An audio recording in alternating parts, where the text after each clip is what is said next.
ಪ್ರಯೋಗದಲ್ಲಿ ಸೂರ್ಯನ ಬೆಳಕು ಅದರಲ್ಲಿ ಇರ್ತಕ್ಕಂತಹ 7 ಬಣ್ಣಗಳು. ನೀವು ಕಾಮನಬಿಲ್ಲು ನೋಡಿದ್ದೀರಾ? ಯಾವ ಸಮಯದಲ್ಲಿ ಬರುತ್ತೆ ಕಾಮನಬಿಲ್ಲು?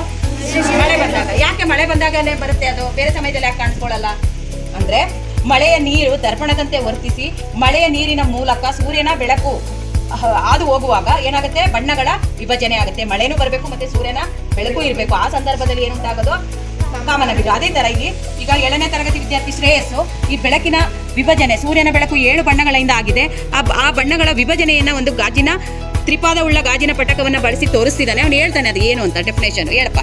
ಬಿಳಿಯ ಬಣ್ಣವು ವಿವಿಧ ಬಗೆಯ ಆವೃತ್ತಿಗಳುಳ್ಳ ಬೆಳಕಿನ ತರಂಗಗಳಾಗಿದ್ದು ಇದು ಹಲವಾರು ಬಣ್ಣಗಳಿಗೆ ಕಾರಣವಾಗಿದೆ ಮತ್ತು ಇದು ವಿವಿಧ ವೇಗದೊಂದಿಗೆ ಚಲಿಸುವುದರಿಂದ ಪಟ್ಟಕವು ಕೋನಗಳಲ್ಲಿ ಹಾದು ಹೋಗುವಂತೆ ಮಾಡುತ್ತದೆ. ಅಂದರೆ ಇದು ವಿಭಿನ್ನ ವಕ್ರೀಭವನದ ಕೋನಗಳ ಮೂಲಕ ಅದು ಹಾದು ಹೋಗುತ್ತೆ.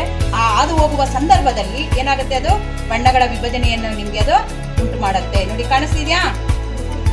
7 ಬಣ್ಣಗಳ ಒಂದು ವಿಭಜನೆ. ಬೆಳಕು 7 ಬಣ್ಣಗಳು ಸೇರಿ ಬಿಳಿಯ ಬಣ್ಣ ಆಗಿದೆ. ಆ ಬಣ್ಣಗಳ ವಿಭಜನೆ ಅಂದ್ರೆ ಡಿವೈಡ್ ಮಾಡೋದನ್ನ ಇಲ್ಲಿ ಅವರು ತೋರಿಸಿದ್ದಾನೆ. ನೆಕ್ಸ್ಟ್,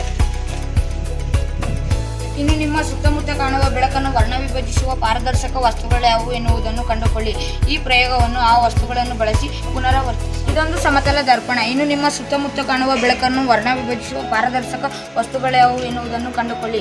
ಈ ಪ್ರಯೋಗವನ್ನು ಆ ವಸ್ತುಗಳನ್ನು ಬಳಸಿ ಪುನರಾವರ್ತಿಸಿ.